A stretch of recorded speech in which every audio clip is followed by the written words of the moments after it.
Let's listen. The yeas are 218. The nays are 214. The motion is adopted.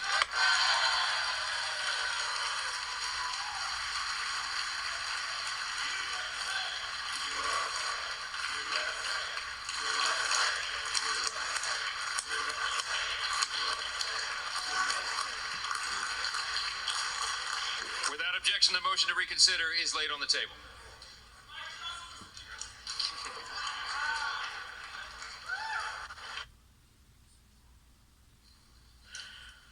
All right, Trey, there you have it. Your reaction, Speaker Johnson making it official. I don't know how many miracles it takes to qualify for sainthood or canonization, but Mike Johnson has threaded the needle so many times with a really narrow majority. Look, I did not think Kevin McCarthy should be replaced, period, new paragraph. But Mike Johnson has done an amazing job with a very narrow margin.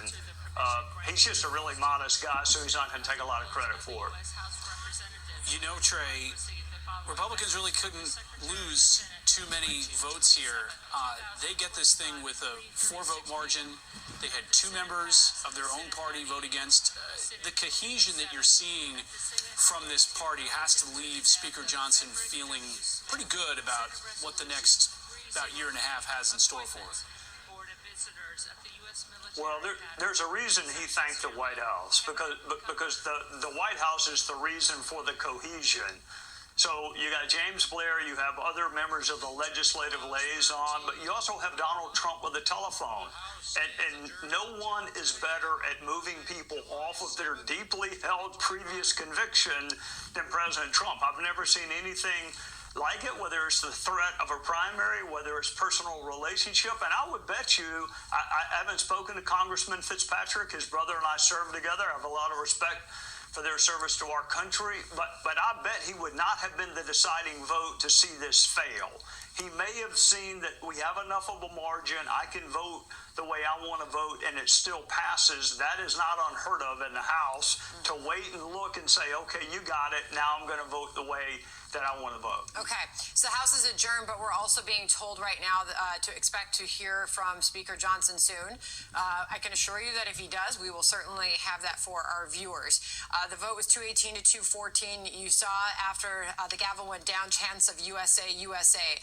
Brian Fitzpatrick, the Republican lawmaker you just mentioned from Pennsylvania, who was a no here, Speaker Johnson was asked about his no in the procedural vote, who sort of brushed aside his concerns in that moment. I think he sort of indicated there was no bringing him around.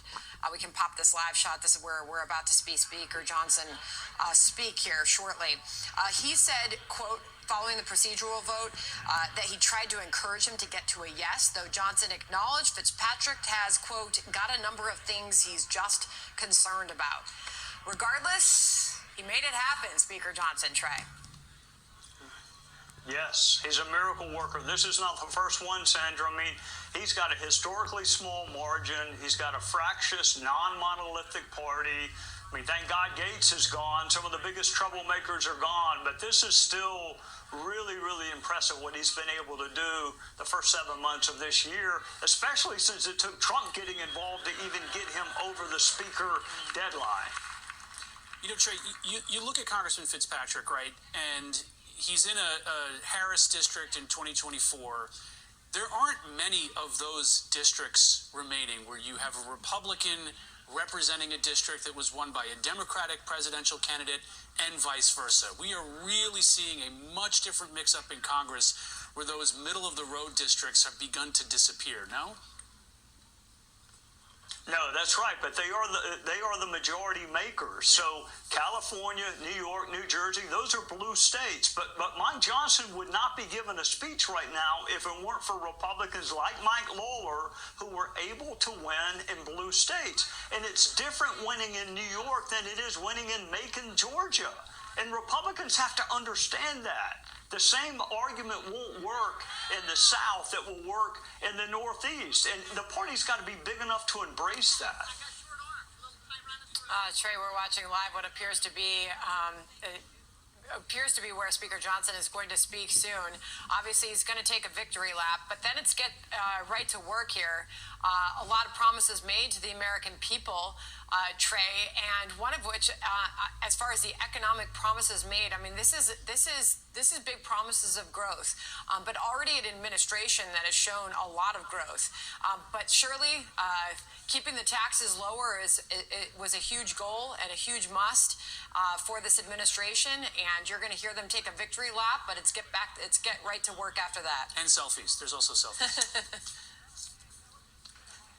Yeah, well, I mean, the security, you can take a victory lap on that right now. I mean, the border's a non-issue. It's going to take a while for the manufacturing jobs to manifest themselves. It's going to take a while for the next year's tax return to come to fruition. So preach patience, but also take the immediate victories.